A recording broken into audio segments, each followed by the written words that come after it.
You're listening to On Shifting Ground from World Affairs and KQED. I'm Ray Suarez. Social media engineered the age of unmoderated, underregulated information sharing. And today, in fields like journalism, editorial gatekeepers have far less control of what readers and listeners consume. Now we're able to watch Daniel Pearl being murdered, the burning alive of Islamic State prisoners, the latest messages from the remnants of the Sendero Luminoso in Peru and the FARC in Colombia. There seems to be less of an explicit bargain between the viewer and the platform. And no one was warned to be ready for this new game, played by new rules. It's just there. I remember when I was a kid, the famous photo of the execution of a Viet Cong captain on a Saigon street, the self-immolation of a Buddhist monk, the frame-by-frame murder of John Kennedy were all high-impact images, sure, but rare. In closed societies, forbidden images passed from hand to hand in physical form before reaching yours. But today, with a few keystrokes and a little morbid curiosity, users across the world can find virtually anything online. Does that level of exposure have consequences for society? Alexa Koenig has studied the effects of digital consumption for decades, and in her new book, Graphic: Trauma and Meaning in Our Online Lives, she and co-author Andrea Lampros argue that it's time to train journalists, students, and an entire generation of kids growing up on the internet about how to deal with the violent content they encounter online. Koenig and Lampros founded UC Berkeley's Human Rights Center Investigations Lab, and they joined me to talk about how we can protect human rights and our mental health in a digital world that feels like it's coming apart at the seams. Alexa and Andrea, welcome to On Shifting Ground. Thank you for having me. Thank you so much. Alexa Koenig, we had you on the program just over a year ago. People should check out that episode, but for those who haven't heard it, tell us what the Investigations Lab does and why it does what it does. The Investigations Lab was started in the fall of 2016 because we had a growing recognition here at the Human Rights Center at UC Berkeley that increasingly digital information being posted to social media and other online spaces was becoming deeply valuable for war crimes investigations and knowing what was happening in different spots around the world. So we realized there was no official training process for helping to create a pipeline of incredible professionals who would support the human rights movement, who would support war crimes investigations, really knowing how to mine online spaces for the videos, the photographs, the tweets, the text that people were putting out about what was happening in their communities, and be able to authenticate it to know how reliable that information is for what's happening today in our world. So this became an attempt to bring students together from across different areas of practice and give them that training, partner them with professionals around the world, and actually work on these investigations together. Well, is it working? Give us some examples of cases where the Investigations Lab has turned up important evidence. It is working, and it's working in a variety of ways. First of all, we're finding it's incredibly helpful for three different areas of practice: journalism, war crimes or legal investigations, and also human rights investigations, where you can use the information for diplomacy or for advocacy to try to stop violence as it's happening and build these repositories of information for future justice.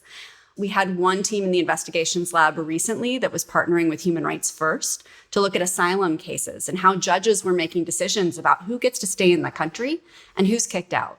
And one of the things that they were able to do was create a novel way of analyzing these huge data sets about all these decisions and figure out what was actually going on and establish that there wasn't always a direct connection between what we would see as the objective law around who should stay and who should go, but that it was often correlated with judges' identities, their geographic locations, et cetera. But it ranges from right here in our own backyards to the international environment. I know Andrea really kicked off a lot of our work in Myanmar, looking at violence that was erupting in 2017, 2018, and unfortunately has continued to the present day. We've also had student teams that did a lot of work looking at different kinds of attacks taking place in Syria and gathering evidence that some of these attacks may have been targeting civilian infrastructure. Andrea Lampros, does the work of the lab make the two of you really particularly well suited to write a book about how graphic content online is changing us? Oh, absolutely. The work of the students in the lab has really informed what we've been able to write about and think about in terms of taking in graphic content. When we started the lab, as Alexis said, one of the key projects in the beginning was related to Myanmar. And as you can imagine, the human rights violations, state-sponsored violence in Myanmar has been horrific over time. And really one of the first projects that students worked on was to document some of the hate speech that was up on Facebook, the platform, and was really fueling the violence against the Rohingya and other ethnic populations in Myanmar. But these graphic images, not only the graphic images, but just the hate-filled tweets or Facebook posts that students were seeing caused us to really think about how do we keep people safe in this context? How do we help students not just have a kind of tough it out mentality that I think journalists have often worked in and human rights workers have often worked in of like, just get through this and you'll be fine. This macho, it's not affecting me. And so from day one, and with our partner Sam Dubberly at Amnesty International and others, really helped us to think about how do we create some training, some thinking around this just from the very beginning. And then I think from then on, our students really informed what they needed. They told us what they needed and how to respond to some of this graphic violence they were taking in every day. I'm interested in that distinction between the disinterestedness, the arm's length, tough it out, as you say, attitude of a journalist or an investigator, and the attitudes of your student collaborators. Why was it necessary to talk about them still being able to feel something from what they were seeing? That's exactly why we write this book. And that's exactly why students felt that this experience of working in this lab has been so powerful and so important, because it is grappling with the trauma, the violence of our world, the pain of our world, but also it's about meaning and it's about deriving some meaning from that. And so it has always been very important to us that we hold those things side by side of doing this work and doing it really for the long haul. How are you in it? And how are you in it? Not just taking in this pain, but how are you also deriving meaning, building community, finding awareness around how you're feeling about it and going through it. And so that's been the experience. Our students have really informed us, constantly talking about how it made them feel to grapple with this and how it connected to some of the things that they've experienced in their own lives. A lot of the students in the labs are immigrants themselves, students of color, people who have faced a lot of racism, anti-immigrant sentiment, trauma. And so they are also doing work that is meaningful and important to them to help investigate human rights violations around the world. Alexa Koenig, as I was reading Graphic, I kept thinking back to the subtitle, Trauma and Meaning in Our Online Lives. And it occurred to me just how recent a development the existence of such a thing as an online life is in the first place, and how comfortable hundreds of millions of people are with the idea that they even have one. Compared to other revolutions, and you write about this in the book, in perception, in cognition, in communication, did this happen so quickly as to be almost overwhelming? I would say so. And I think, Andre and I are both parents. One of the things that really struck me as we were working with students in the investigations lab was that my children, who were young teenagers at the time that we were really beginning to incubate this, or older, middle school age, was that they actually were really aware of things like people being killed in Myanmar, people being killed in Ukraine. And not only aware of it, but they had seen dead bodies and seen people being killed in real time on a video or a live stream. And that is just something that I think parents of earlier generations didn't need to think about in terms of protecting their children. Yes, you might have violence in your community in 3 dimensions, but that everyday exposure and the shock of it just showing up in your online feeds that are supposed to be a source of entertainment and information gathering, that's new. And I don't think we've really caught up to what this means for our society about how we process information, what we turn our attention to, and how we can leverage this to not only feel helpless in the sight of tremendous violence, but to also use it and harness it to make change. I kept going back and forth on just that point because I was a kid when the famous Eddie Adams photo of the execution of a suspected Viet Cong was carried out on a street. And it is a stunning photograph. Those were my years, 5th, 6th, 7th grade. But now the internet is just a river of it. And in many societies in the world, back in that same era, forbidden images passed hand to hand. You had to make discreet inquiries to see a samizdat newspaper in the Soviet Union, or have forbidden ideas or images pass through several hands before reaching yours. How has that revolution in ubiquity and ease of access and the anonymity of the person trying to see these things changed the game, changed our assumptions about what's happening here? There's a few different things that I think are going on that make this a really fascinating but also difficult time in our engagement with social media. The first is the sheer volume. You mentioned a few key examples that I think would be touchstones and milestones for a lot of people, where we kind of have these indicators where there may be a photograph or an incident that took place that we can all identify with because it was sort of these huge events during our lifetime. Certainly Rodney King's beating in 1991 is something many of us will remember. George Floyd's more recent killing is something we will all remember. But what we have now is just such a volume of violence that figuring out what to focus on and where to turn our attention can be really difficult in thinking about how to move forward. It also relates to some of the ways that we stay safe in this kind of environment. And by that, I don't mean necessarily physically safe, but that we have psychological skills to help offset some of the grief and trauma that people are experiencing. One aspect of that is community. When you can talk as a community or figure out what to do next as a community, we found that that has a protective effect. So for example, if you are in the military and you're fighting some awful battle and you're being exposed to people being killed, just the proximity of the people in your troop being with you and having other people who know what you've experienced and being able to debrief that either in the short or long term can help you process that information. But a lot of times we're not talking about what we're exposed to online, and that creates a lack of support. Maybe the last thing I'll mention is also the identity piece. We are all being exposed to different kinds of violence online based on our unique identities. The algorithms that are shaping and funneling information to us based on who they think we are and what different software systems thinks we will be interested in. So again, it really starts to degrade this ability to come together as a community, to process this violence and to harness it for change.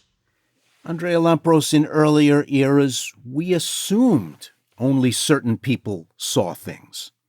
Photos were classified, they were looked at by gatekeepers in newsrooms, in various government organizations, before they went wide to a waiting public. But we've moved fast forward to an era of being able to watch the world in all its horror, its mystery, its insanity is there, but there seems to be less of an explicit bargain between the viewer and the shower, where you're warned, where you're told, hey, you should be ready for this. This might be terrible.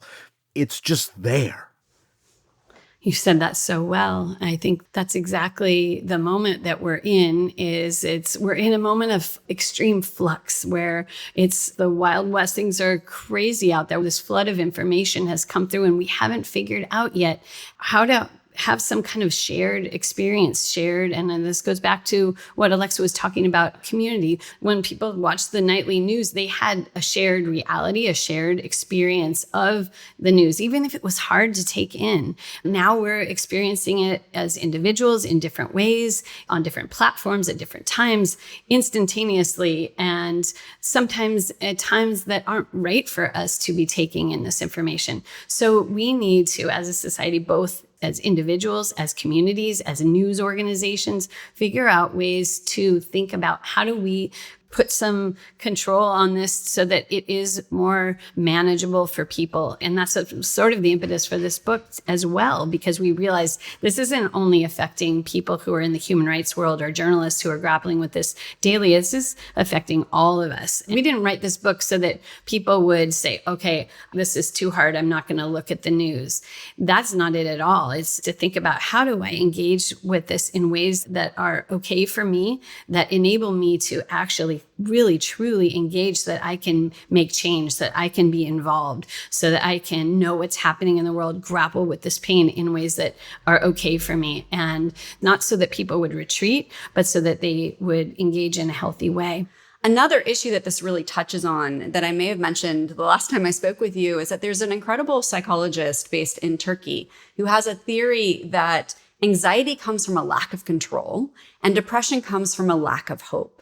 And a lot of what we begin to talk about in the book is, how do we give people the control over what they're exposed to, how they're exposed to, and how to know who and what to trust, so that they can lower the anxiety in their use of social media and actually have hope and combat the risk of depression by putting out information and mobilizing populations in ways that give us hope that there can be a better future.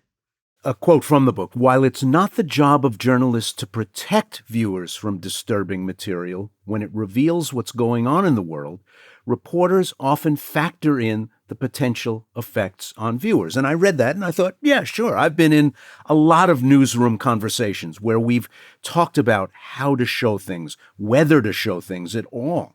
You quote one reporter talking about context and insight.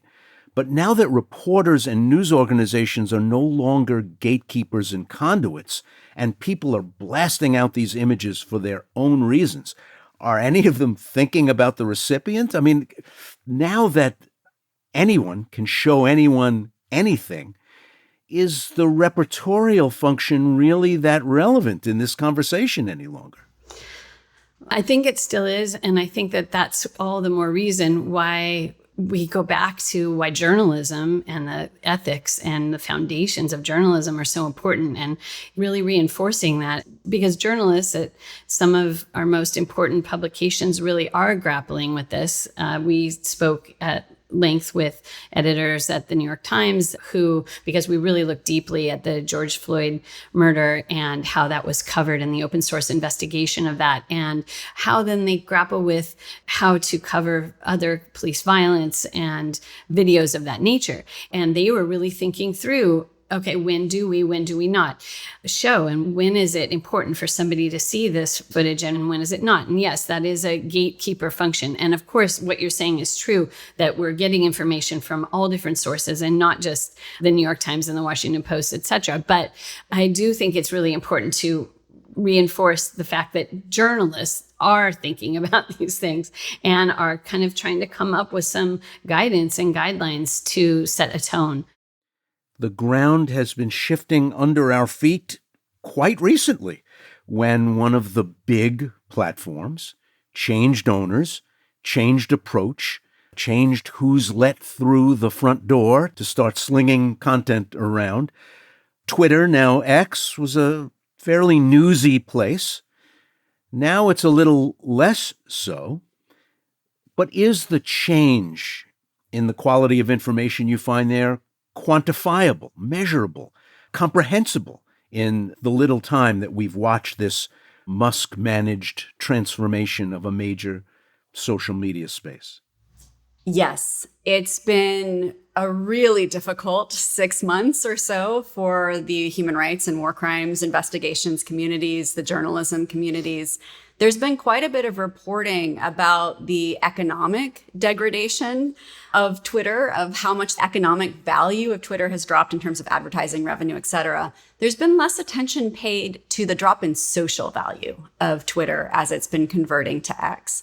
Then there's been so many challenges for people working in our space. I think one of the first is, of course, the imposition of extraordinary costs for researchers or investigators to be able to gather large quantities of information that make analysis possible, to know what's happening on these platforms, what people are being exposed to, and to gather the evidence in the war crimes context to actually get to the who, what, when, where, why of an atrocity and what's taken place. So I think in some instances, it would cost something like $50,000 a month today for researchers to get the quantity of information they used to be able to get for free.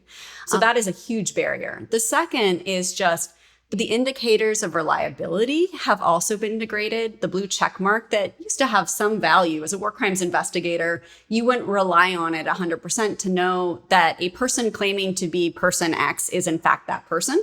But it'd be a pretty strong indicator that they may be, and it would be a starting place for further investigation. Today, it's meaningless because it's just tied to a price that somebody paid to try to say, hey, I'm legitimate. Nobody's going to trust that going forward. And then I think third, the investment that human rights communities, civil rights communities, and others have paid to build up followings so that when they speak in online spaces, they can be heard, and that information can get to people in a position to do something about what their communities are suffering. That has also been degraded with the shift in algorithms and what's being prioritized on the platform, whose voices count. And I think, unfortunately, that is a huge loss. As much as we may denigrate social media and its effects on society, there are also some really good things that have come out of it. For example, when social media doesn't replace human connection, but is a complement to it. And unfortunately, that complement has really diminished in the last few months and weeks. Along with the evolution, the radical changes in Twitter, comes the tremendous attention being paid to the development, the training, both conscious and unwitting, in machine learning of artificial intelligence. And particularly given your work with the investigations lab, are you, in a parallel way, evolving a bag of tricks, a set of techniques, a set of tells, of tip-offs that help you in this world where things can be faked more and more easily, to separate what's true from what's not as artificial intelligence evolves apace? So one of the great advantages of being based here at a university like UC Berkeley is that we have a chance to interact with people who are at the cutting edge of computer science, of electrical engineering, and other areas of practice to help understand what are some of those tells, what are the ways that both humans and machines can better detect when something is inauthentic, when it's not what it claims to be, and try to integrate that not only into our own day-to-day practice, but into our training of war crimes investigators, human rights activists, and younger generations. One of the things that we came out with in 2020 in partnership with the United Nations Human Rights Office was something called the Berkeley Protocol on Digital Open Source Investigations. The entire protocol is based around how can war crimes investigators know what they can rely on when building cases for some of the most egregious abuses worldwide. And there's sort of 3-step process that we take people through of technical analysis. How can you use machines to know whether something's real or fake? 2, how do you assess the content of the information? Are there things like the hair looks funny or the hands have 6 fingers, things that we know machines are getting wrong a lot in their attempts to create visual replicas of real people and real places. And then 3rd, source analysis. Can you actually trace back who first posted or created this video or photograph and assess their reliability for what they're claiming this image depicts, so that that's part of the calculation of whether you trust it and whether you rely on it. And I think that's something that all of us can ultimately be integrating. I think on the scary side with AI and machine learning, we of course are getting every day the cost of creating deep fakes is going down. The quality of those deep fakes and the ability to trick human beings is going up. But we can also be harnessing AI in ways to help better detect when something is generated automatically. We can also use it to protect people from some of the violence that's currently circulating. When Andrea was mentioning a more pro-social approach, one thing I would love to see is the automated use of AI to detect violence, graphic violence like bloodshed or decapitations, and blur that. So instead of stumbling across that by accident and being shocked and having that seared into your mind, having to take the extra step of turning off that automatic blurring if, for example, you need to see that because you are law enforcement or a human rights investigator. But having the everyday person who's scrolling in their social media feeds not being bombarded with stuff that is going to be seared into their minds. Alexa Koenig is co-faculty director of the Human Rights Center and an adjunct professor at UC Berkeley School of Law. Andrea Lampros is the communications director at UC Berkeley School of Education and co-founded the Human Rights Center Investigations Lab with Professor Koenig. My guests are co-authors of the book Graphic: Trauma and Meaning in Our Online Lives. Thanks for being with us. Thank you. Thank you so much.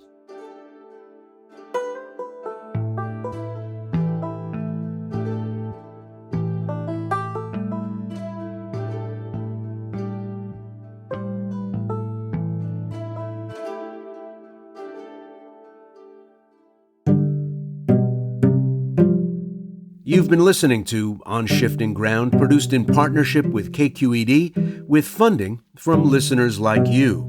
Today's episode was produced by Matteo Schimpf, Sienna Barnes, and Andrew Stelzer. It was fact-checked by our intern, Adam Ailey. It was mixed and mastered by Matteo Schimpf. Additional production and engineering were provided by Rob Spate. KQED's Jim Bennett is our technical supervisor. Jared Sport is our executive producer. Philip Yun is CEO of World Affairs. Our music is from Blue Dot Sessions. I'm Ray Suarez. Thanks for listening.